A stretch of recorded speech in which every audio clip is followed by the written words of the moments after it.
All right, 8.3, maxima and minima in plane and solid figures. And your essential question is, given a plane or solid figure, how do you find the maximum or minimum perimeter, area, or volume, depending on what they're asking you for.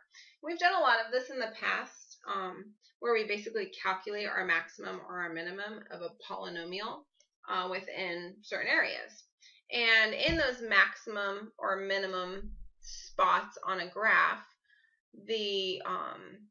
so for example, any maximum, if you drew a tangent line at that maximum, the slope of that tangent line would be 0 because it's a horizontal line. And the same is true for a minimum. So we can use, we can use our calculators to figure this out, but we can also use derivatives to figure this out by basically finding the derivative of a function and then setting it equal to 0. So I am in the book right here, and there's not a whole lot of notes for us to do. This would be something that maybe you could jot down. I'm not going to, but this is on page, page 387. The first thing that we always recommend is to make a sketch if one isn't already drawn. Then from there, you're going to write an equation for the variable that you're trying to maximize or minimize, and then get the equation in terms of one of the variables. That way you could actually graph it if you needed to, and specify a domain. Find an approximate maximum or minimum by using your grapher, and that's a pretty exact answer usually if you're using your grapher. And then find the exact max or minimum by seeing where the derivative is equal to 0 or is infinite, and then check any endpoints of the domain, and then of course answer the question. So this is pretty straightforward. We've done a lot of this probably in past classes, just not using derivatives. So I am going to be using your explorations. So you have exploration 8.3a and exploration 8.3b. And if you don't already have this, it's listed under your assignments on your website. Okay, so this would be under chapter 8.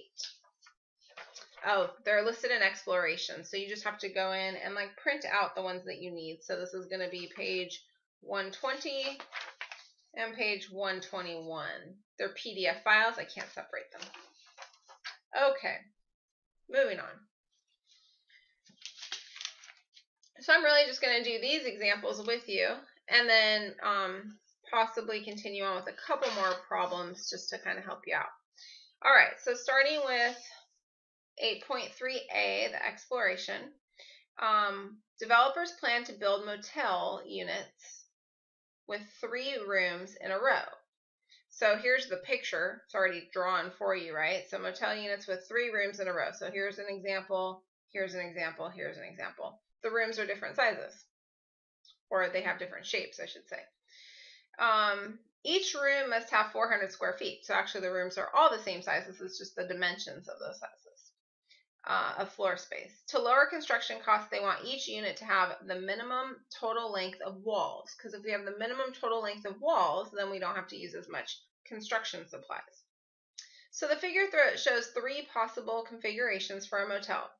One has 20 by 20 rooms, so that's probably going to be your squares here, right? So these are all 20 by 20.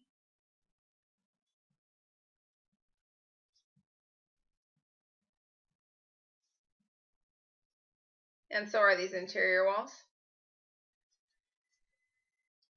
All right, another has 10 by 40 rooms, and the third has 40 by 10 rooms. So however you want to look at it, how about I'll make this the 10 by 40.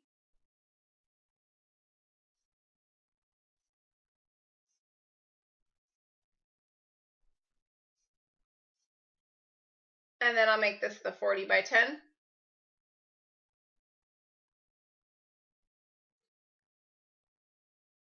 And each of these are 10. All right, so then we're going to calculate the total wall length, the interior walls plus exterior walls for each configuration. Probably because you would have to make sure that you could order enough lumber, drywall, and all of that for every single situation. So we're basically looking for the perimeter, including interior walls. So this is 1, 2, 3, 4, 5, 6, 7, 8, 9, 10. So that's 200 feet, or yeah, are they doing feet? Yep, feet. I'll just write 200 so I don't have to have any feet. All right, and then this one's going to be, let's see, 240, 50, 60, 70, 80.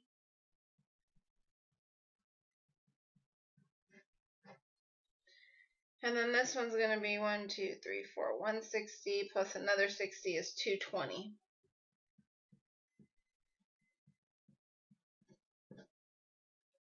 For number 2, let X be the breadth of each room and Y be the depth of each room. And those are labeled up here in the diagrams. Based on your answers to problem 1, sketch the graph of the total wall length, L, as a function of X. So total wall length is going to be our output.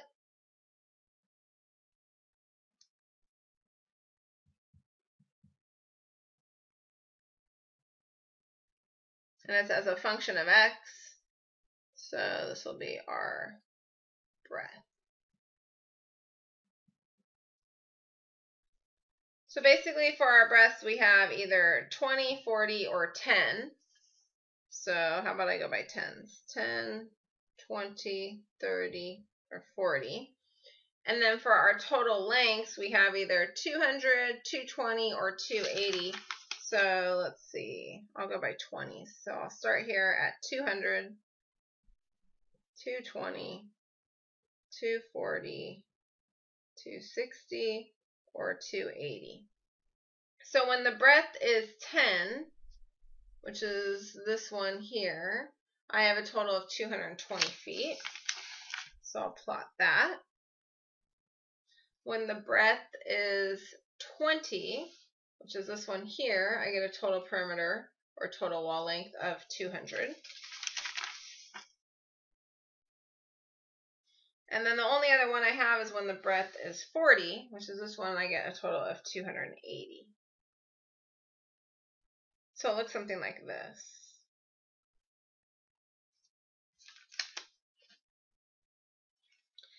Okay, for 3, we're going to write an equation for L as a function of X and Y. Use the fact that each room must have an area of 400 to transform the equation for L in terms of X alone. So let's do the first part first.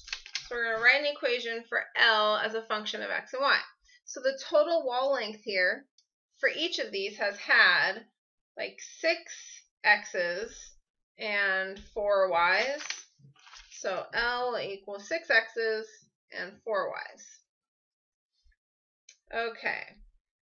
Use the fact that each room must have an area of 400. Okay, so that would mean that each room, the area, is X times Y.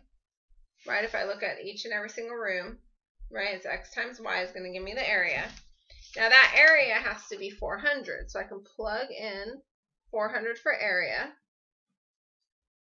And I'm going to transform the equation for L in terms of only X, okay? So that means that I'll solve for Y here by dividing both sides by X. Now I have an expression, 400 over X, that I can plug in for every single Y. So I'm going to take this and put it right there. So L will equal 6X plus 4 times 400 over X. Or in other words, L will equal 6X plus 1600 over X.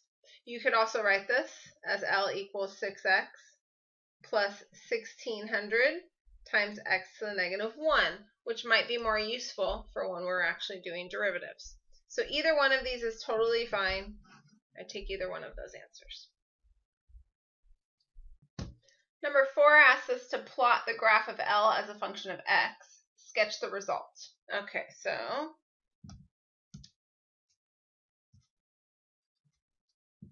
I'm basically going to take, I'll go with 6x plus 1600 x raised to the negative 1 power. And I'm sure my window is totally wrong here, so there's a problem. Let me start with my window here.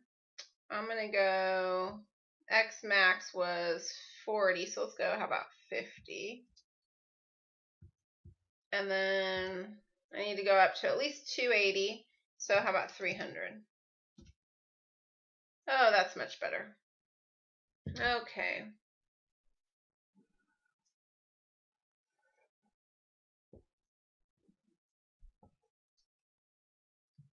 All right, so let's figure out where our minimum is here. It says use min on your grapher to find the minimum value of L and the value of X at which this occurs. So that way I'll have like at least 1 point on here.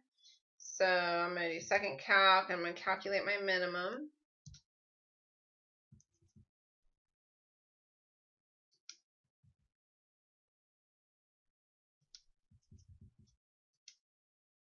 Which ends up being, we'll call it 16.32. Let's just go 16.33.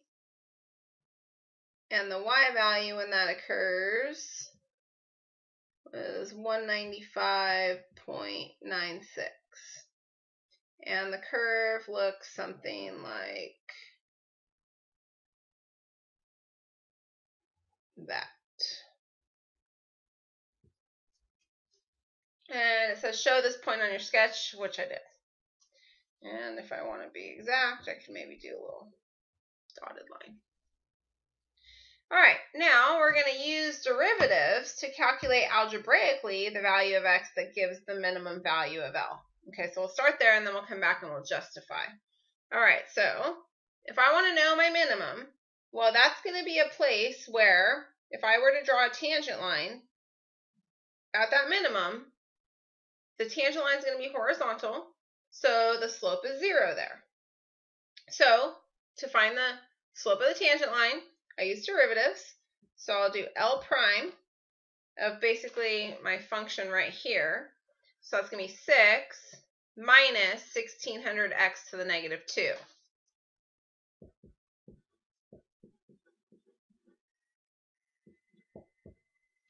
Okay, so that would give me the slope of the tangent line actually anywhere along the function. Now I want to know where the slope of the tangent line is 0. At what value of x?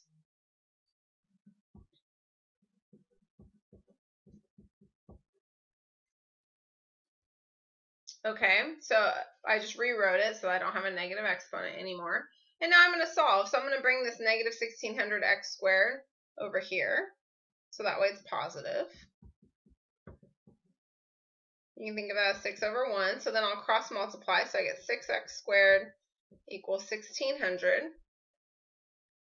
Divide both sides by 6. I get x squared equals, in my calculator, I'll figure what that is.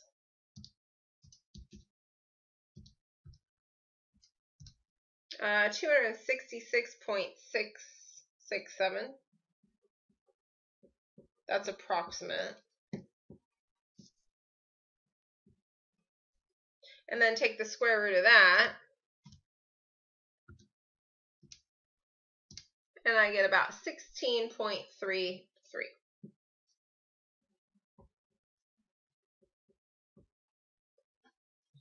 And that's exactly what I got up here. So this was doing it graphically, but this is doing it using actual calculus by taking the derivative. Okay, then it says, justify that this is a minimum rather than a maximum. Okay, so this is going to involve using that first derivative test. Okay, so what I'm going to do here is I'm going to draw a little number line, f of x and then f prime of x. And basically I know that at 16.33, this thing equals 0. Okay, which basically tells me that f of x is going to be flat, or basically have a min or a max. Okay, now the goal is, okay, well, what's it doing beforehand? What's it doing after? So what's the slope of a tangent line beforehand? And doing this just using calculus, I could pick some number that's to the right of 16, so maybe like 10, and I'll pick some number that's to the left of 16, so 10, and some number that's bigger or to the right, so maybe like 20, just to use easy numbers here. And I can figure out what the derivatives are. Are they positive or are they negative? So if the derivative is negative, it's going down. If the derivative is positive, it's going up. So if I have it going down here and up here, then I know that this is a min. If I have the derivative that's positive here, goes up, and then if this goes down, then I know that this is a max. Okay, so I'm just going to go ahead and figure out what f prime of 10 is. So just going right back up here, this basically, actually I think I'll use this one. 6 minus 1600 over 10 squared, or 100. So 6 minus 16, well, that's going to be negative 10. So I know it's negative here, so I know it's going down. And then I'll do f prime of 20. Well, it's going to be 6 minus 1600 over, and then 20 squared is 400. So this is 6 minus 4, so that gives us a positive 2. So now this is a positive slope, which means that my graph is going up. And obviously you know that, right? Graphically we saw that here, but this is how you actually use calculus to do it. Okay, so I can say something like L prime is negative for x less than 16.33. L prime is positive for x greater than 16.33. Therefore, L is a minimum at x equals 16.33. So that would be like how you justify it. You would show it using this like number line, figure out what the slopes are to the left and to the right of the tangent line, and then give an explanation. And you can believe that something like this will probably be on your AP exam. All right, so moving on to number 6 then, write the overall dimensions of the motel with the minimum value of L. Okay, so we know that x is going to be 16.33 feet, or approximately that, and that will make y, well, we've got to go back to where we solved for y, right? So y is going to be basically 400 divided by 16.33. Oops. Which gives us about 24.495 feet. So we know that it's going to be 16.33 feet by 24.495 feet. And then I'll let you fill out number 7. What did you learn as a result of doing this exploration that you did not know before? Okay, moving on to exploration 8-3B, maximal cylinder in a cone problem. So the figures show cylinders inscribed in a cone. So we got 2 different cylinders down here inscribed in a cone. The cone has a radius of 4 inches and an altitude of 12 inches. If the cylinder is tall and skinny, as in the figure at the left, the volume is small because the radius is small, right? It's narrow. And if the cylinder is short and fat, as in the figure at the right, the volume is small because the altitude or the height is small. And in this exploration, you'll learn how to find the dimensions that give the inscribed cylinder its maximum volume. All right, so find the volume of cylinders for which the radius x equals 0, 1, 2, 3, and 4 units. Okay, first of all, we got to remember how to find the volume of a cylinder. So the volume of any cylinder is going to be the area of the base. That's like that capital B. Now in this case, the area of my base, well, my base is a circle, so it's pi r squared. And then you multiply that by the height. Now in this case, our radius is x. So instead of having r, I'm going to put x squared.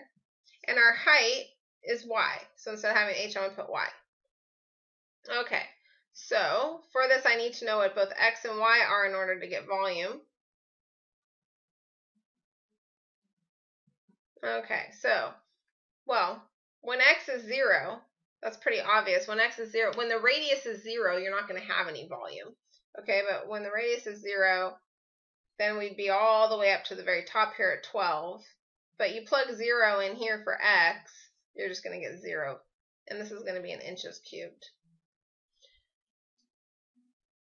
Okay, plug 1 in, and my ruler might come in handy here. So, oh, they already did that one for us. So they've got 1 already marked.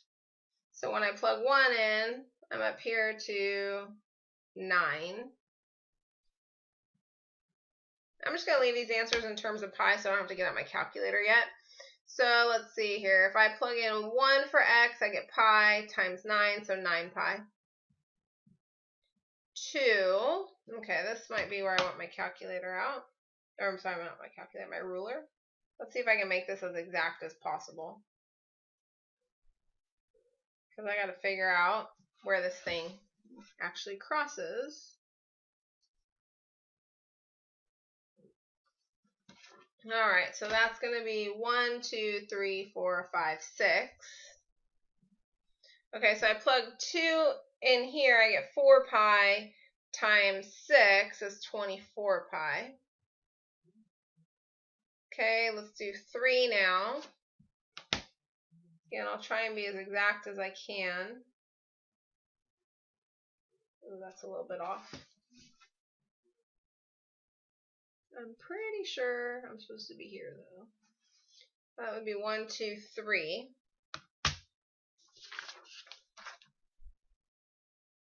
So when x is 3, that's 9 pi times another 3, that's 27 pi.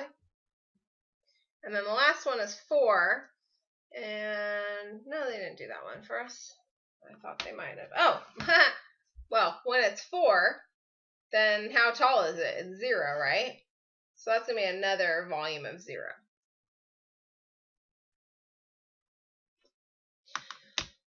All right, write the volume of the cylinder in terms of the sample point xy. I've already done that. That's right here. Okay, so we know that this is basically our volume. On an element of the cone. So basically that we're talking about this point right here. So we knew just by looking at these points that our radius was x and our height was y. Then transform the equation so that the volume is in terms of x alone. So we need a different expression for y. You may find it useful to determine the equation of the line in quadrant 1 that the sample point lies on. So in both of these, they're basically talking about this line right here.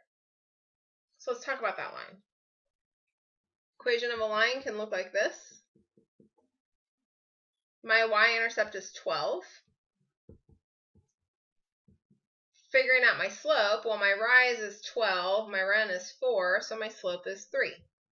And it's a negative, right, because it's going down. So now I have an expression for y that I can now take this expression, right, and I can plug it in right there. All right, so I can say that my volume then is equal to pi times x squared times negative 3x plus 12. Or simplifying that by distributing, let's see, we'll go negative 3 pi x cubed plus 12 pi x squared.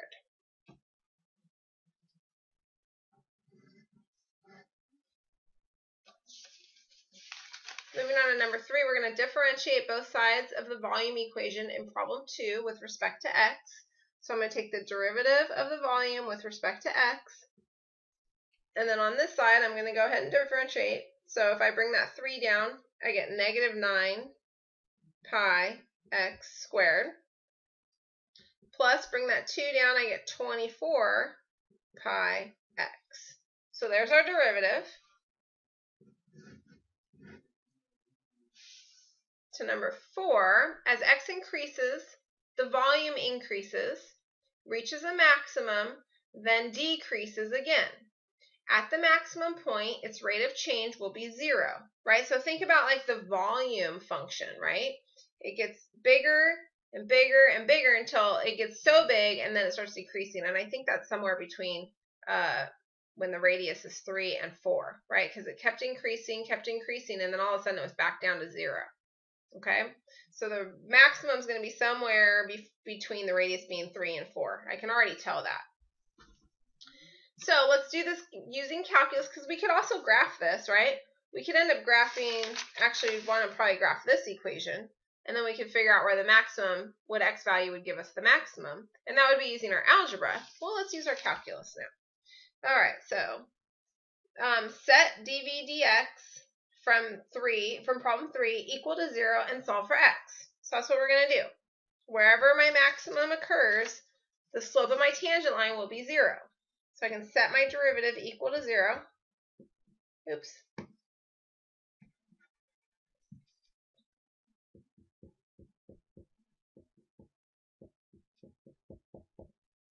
Okay, so I'm going to try and solve this. Let's see. I think we've got some common factors here.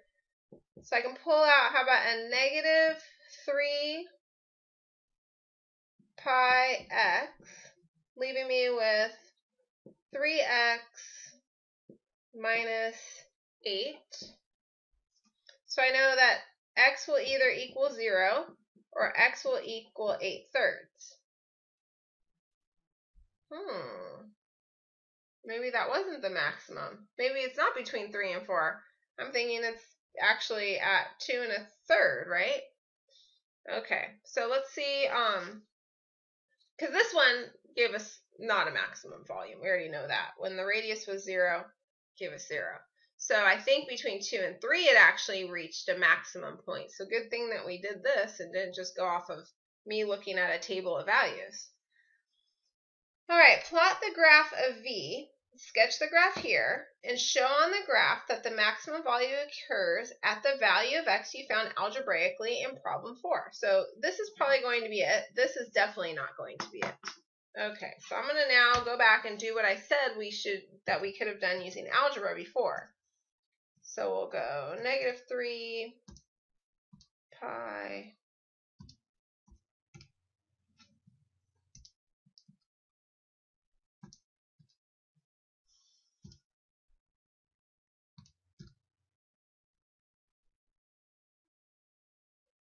24 pi, I'm just trying to think. So probably like 90. My window needs to go up too. Oh, and I've got it to 300. I'll just put it down to 100. And I don't really need my x values to be so big. I'll go to 10. Let's see what that looks like. Oh, I don't need the negative either. All right, so my graph looks, let's change my window a little bit more. Let's go 0. Okay, that's what it basically looks like. So to plot it, so I'm going to go ahead and plot it. This is my volume. This is my radius, which is my x value. I'll go ahead and write that in. That's fine. Okay, and then, oops, sorry, you guys can't see anything. The graph basically looks something like this. And our maximum is happening there. Let's figure out what that is.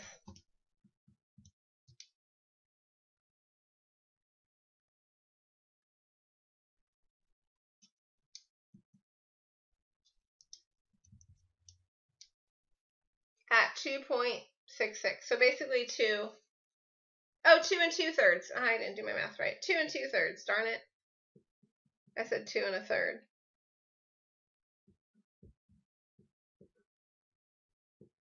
And let's see what our max volume actually is. So the y value here is 89.36.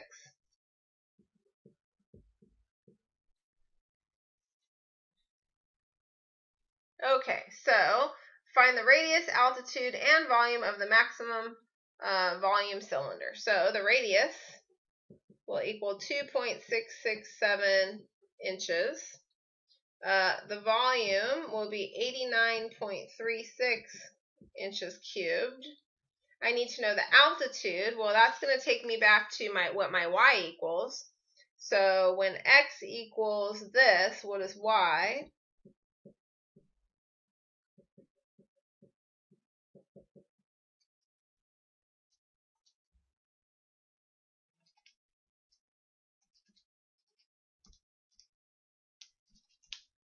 Uh, 3.999, so approximately 4.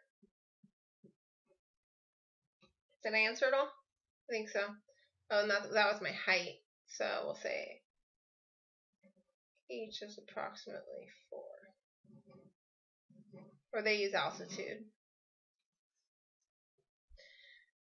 And then we'll go through and summarize the steps you went through in problems 2 through 6 in order to find the maximum volume cylinder. Okay, so the first thing we wanted to do was we had to find an equation for the quantity to be maximized. So that's what we did here, right? And we wanted it all in one variable. So the first thing we did was find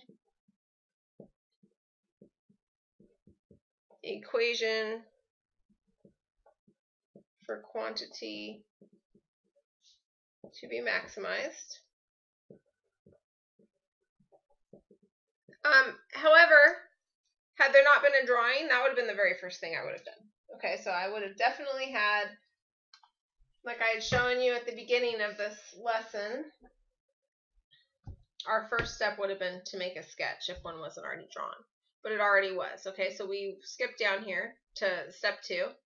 And then the next thing we'd have to do is get the equation in terms of one variable and specify a domain. Okay, so second thing we did was we got it in terms, so we found the equation for the quantity to be maximized. I mean, we really started with like this, right? But then we were like, wait a minute, what do those relate to in this graph or in this picture?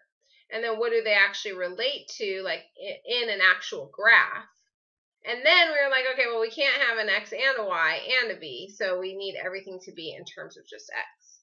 So second thing we did was to get the equation in terms of one variable.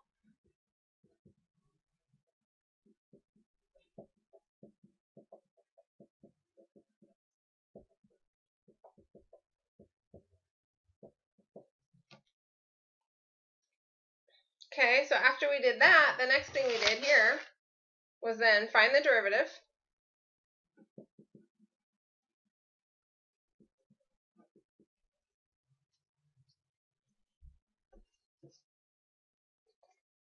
For this step here, they say, hey, go ahead and use your grapher.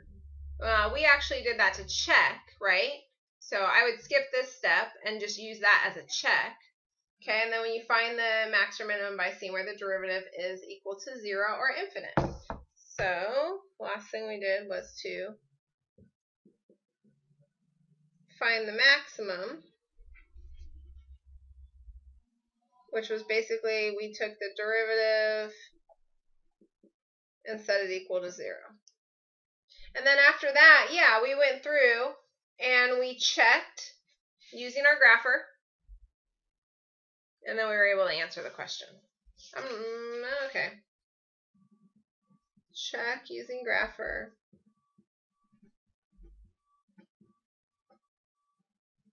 Answer question. So we went a little bit out of order here, but we basically did these exact same steps. Page 387. Okay, going back to our notes, I'm going to do a couple more problems with you guys. So I'd like to do number 3 with you. This is on page 388.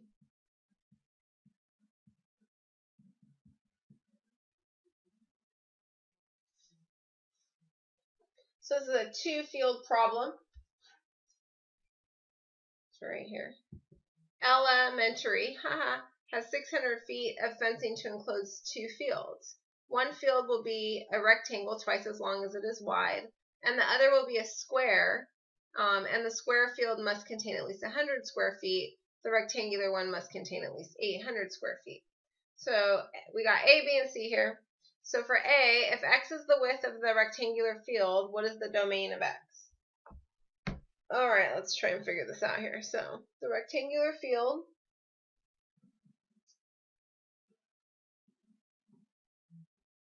and on the rectangular field, we were told that it will be twice as long as it is wide. So if I let the width be x, then it's going to be, its length will be 2x. And we know that this area has got to be greater than or equal to 800 feet squared. Okay, so I can use that to help me figure out part of the domain. So let's see, we'll put A here. Area is always base times height. It's going to be 2x times x, which has to be greater than or equal to 800. Or in other words, 2x squared must be greater than or equal to 800. Divide both sides by 2, so x squared must be greater than or equal to 400. Or x must be greater than or equal to, if I square root both sides, 20. Okay, so I got my lower part of the domain. Now I'm going to use the other piece here, which was said that there was a square field. Pretend like that's a square. And the square field has different dimensions. and must contain at least 100 square feet. So how about I use y this time?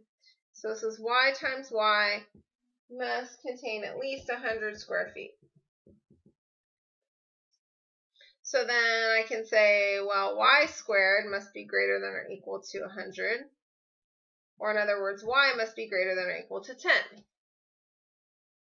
Well, that doesn't help me really with the domain. However, now I can use some other formula, maybe that includes x and y, and then solve for y in terms of x and be able to actually figure out what the x value would be. So, corresponding x value. So, elementary has 600 feet of fencing to enclose 2 fields. That's the other piece of information that was given to me here. Well, that's basically a perimeter problem, right? So I know that the perimeter, well, in this case I have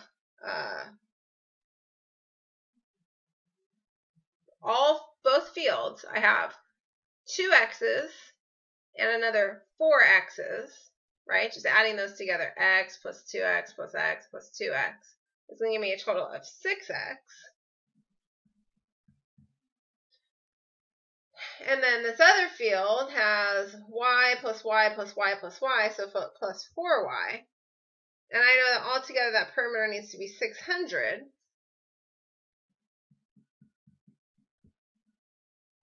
So solving this equation for y, I can do, let's see, I'll bring the 6x over. So I got 600 minus 6x equals 4y. Divide everything by 4. Let's see, that'll give me 3 halves. This will give me 150.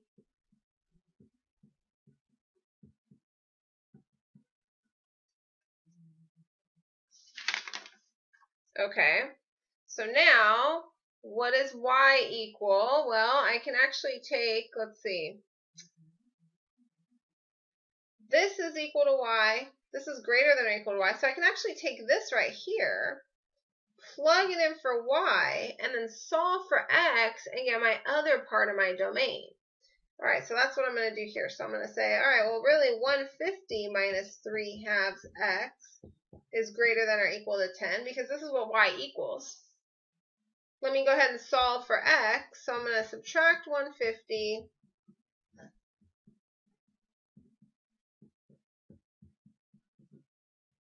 and then multiply both sides by negative 2/3. So these reduce. I'm left with x now. Now because I multiplied, I've got to switch that sign. So it's x less than or equal to, and that's going to give me a positive, and that's going to be ugly. 280 divided by 3. 2/83. But let me figure out what that is. 93 1/3.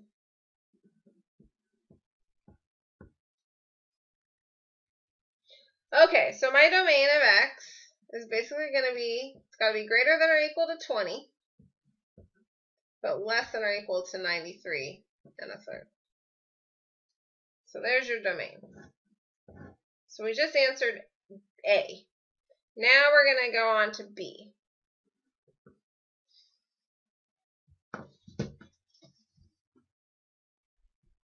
B says to plot the graph of the total area contained in the 2 fields as a function of x. Okay. Well, the area, again, was going to be 2x squared for my rectangle and y squared for my square. But they just want it as a function of x. That's good because I have an actual value for y, which is this right here. So I'm going to do 150 minus 3 halves x squared. All right, so now I'm going to have to expand this.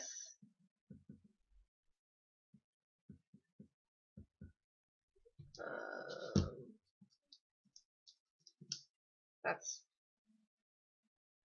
22,500 minus, now it's these two multiplied together and then doubled, so that would be 75 times 3 and then double that, which is 450x. And if you're confused at all, just take this and multiply it by itself, right? Use FOIL, use double distributing, whatever it takes. But I just did that quickly in my head, which hopefully at this point you guys can too. And then square the last term, which is going to be 9/4 x squared, or 4.25, is that right? Okay, so now I've got a equals 2x squared. Oh, plus that. Let me add that in.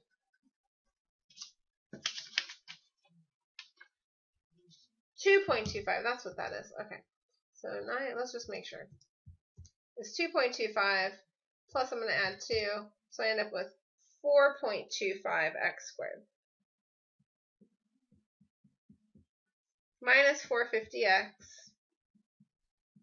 plus 22,500. And that's my area. Let's see, let me go back to the directions. Plot the graph of the total area contained in the two fields as a function of x. So there's my equation. Now I'm going to go back over here. Oops. So I'm going to have 4.25 x squared minus 450 x plus 22,500. I know my window is going to be way off because my y-intercept is going to be 22,500. So my y value better go up to. And my x, well, that's probably why I figured this out. I know that my x needs to be somewhere between 20 and 93 1/3. So I'm going to let my x value go up to 100.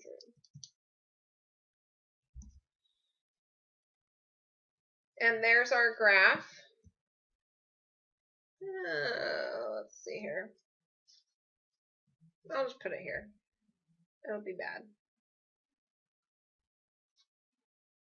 Now, it might be helpful if at 20 I knew what it was, and at 93.3 I knew what it was. So that's what I'm going to do right now.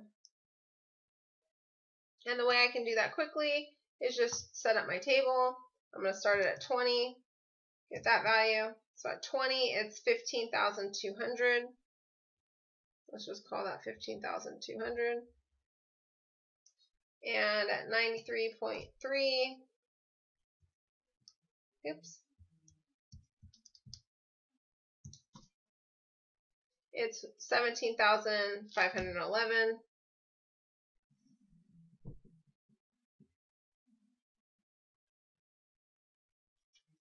And somewhere in between there, there's a minimum. I'm going to go ahead and calculate that now because I've already got my graph on.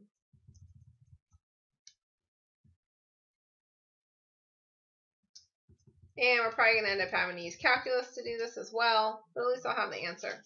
So it'll be 52.94. And we'll have 10,588. That's my minimum. Hopefully I said that. I don't know if I said minimum or maximum. I don't know what I did. And so the graph looks something like this.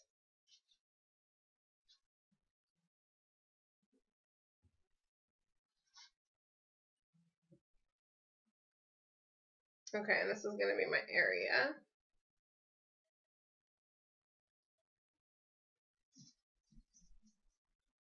Alright, so did I finish that now? Plot the graph of the total area contained in the two fields as a function of x. There we go. Alright, so we got it plotted. Moving on to the last part of this problem.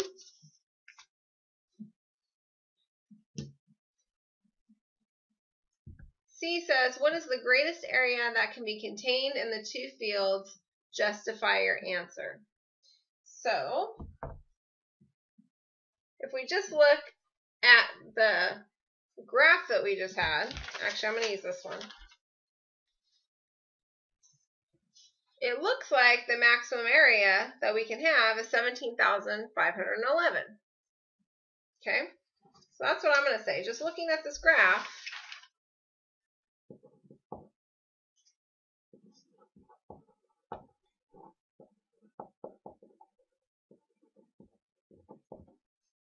of the area model,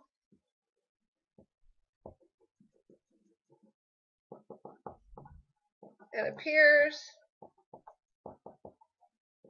the max area of, what do we say it was? 17,511 square feet happens when x is equal to 93 1/3 feet. But this is a calculus class, so we better justify this using some calculus. So the rest of the problem says justify your answer, and we're going to use some calculus to justify our answer. So we know that we have a minimum or a maximum anytime our derivative, or the slope of the tangent line, is equal to 0. So what I'm going to do is I'm going to take my area function and I'm going to find the derivative of it. And then I'll set that equal to 0. So coming back over to my area function, 2 times this would be 8.5x minus 450.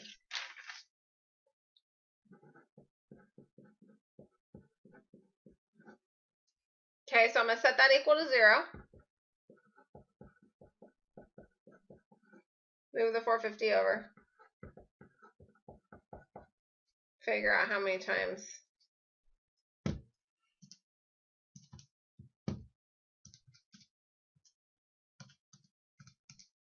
is about 52.94. Oh, good. That's exactly what I have for my minimum, right?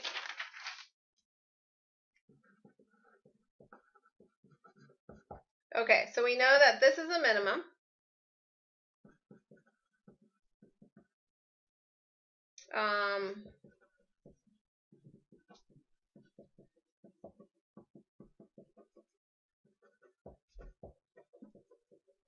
And we already figured out what the minimum area was. So the minimum area was 10,588 feet squared.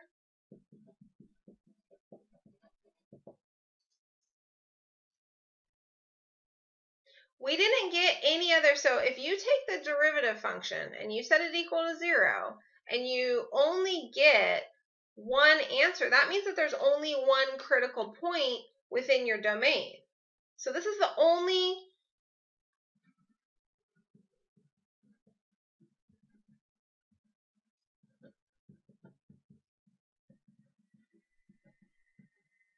right? It's the only minimum or maximum, which basically means then that our maximum has to occur at an endpoint. So I'm going to put something like, therefore, the maximum area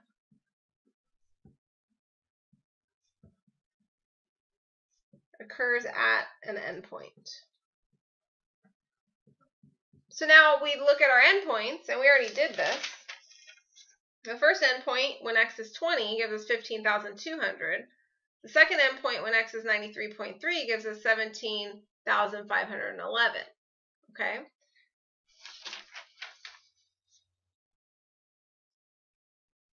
Occurs at an endpoint, which is when x equals 93.3 feet